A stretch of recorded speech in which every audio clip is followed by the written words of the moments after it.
Pinagpapaliwanag ni DILG Secretary John Vic Remulla si Bulacan Governor Daniel Fernando kaugnay sa insidente ng umano'y road rage sa North Luzon Expressway.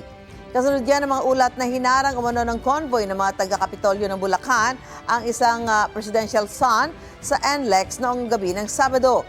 Ipinasuko ni Remulla sa Police Regional Office 3 ang mga baril na nakapangalan kay Fernando at mga sasakyan ng Bulacan Provincial Government na sangkot sa insidente. Nirelease na rin ang mga ito matapos imbestigahan ayon sa kalihim. Hindi kinumpirma ni Remulla na isang presidential son ang naharang ng convoy ni Fernando. Pangungunahan daw ng Land Transportation Office ang investigasyon dito. Dagdag ni Remulla, nakausap niya si Fernando noong linggo at itinanggi raw ng gobernador ang insidente ng road rage.